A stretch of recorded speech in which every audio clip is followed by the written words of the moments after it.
যথার্থভাবে মাননীয় মুখ্যমন্ত্রী নির্বাচন কমিশনকে চিঠি দিয়েছেন এবং আমরাও তো মিট করেছি নির্বাচন কমিশনের সাথে। তা আমরা যেটা বলে এসেছি, দিল্লিতে গিয়েও বলে এসেছি, অভিষেক বন্দ্যোপাধ্যায় মাননীয় সাংসদ তার নেতৃত্বে আমরা গিয়েছি।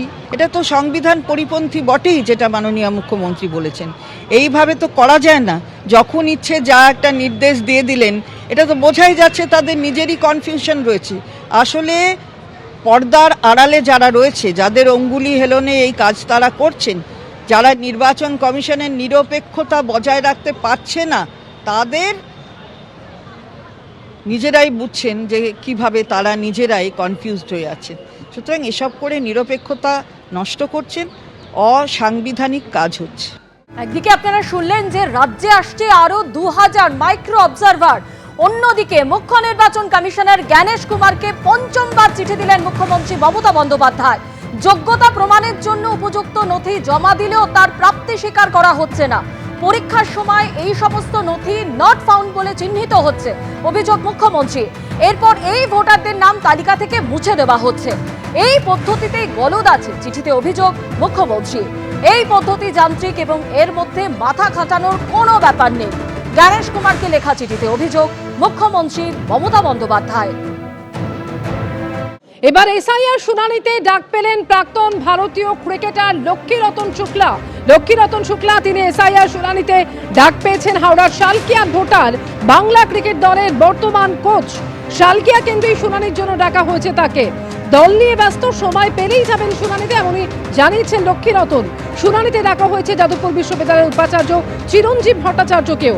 এখানে শিক্ষা অর্জন করেছেন, পড়িয়েছেন, দেশ করেছেন, এখন তারাই ডাক পাচ্ছেন শুনানিতে পোস্ট তৃণমূল কংগ্রেসের।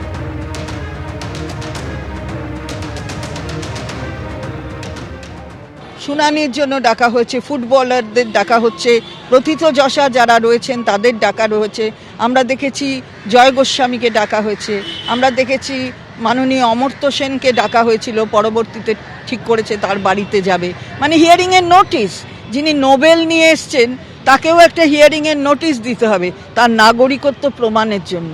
এই নাগরিক ছিলেন বলে তো বাংলার মুকুটে শুধু পালক লাগেনি, সারা ভারতের মুকুটে পালক লেগেছিল, তাদেরও ডাকা হচ্ছে। তো এটাই বোঝা যাচ্ছে যে বাংলা নিয়ে একটা ছিনিমিনি খেলার যে প্রক্রিয়া চলছে, কেন্দ্রীয় সরকারের যারা শাসন ক্ষমতায় আছে তাদের অঙ্গুলি হেলনে বাংলার মানুষ এই সম্পর্কে সচেতন এবং বাংলার মানুষ উপযুক্ত জবাব দেবেন আগামী নির্বাচন।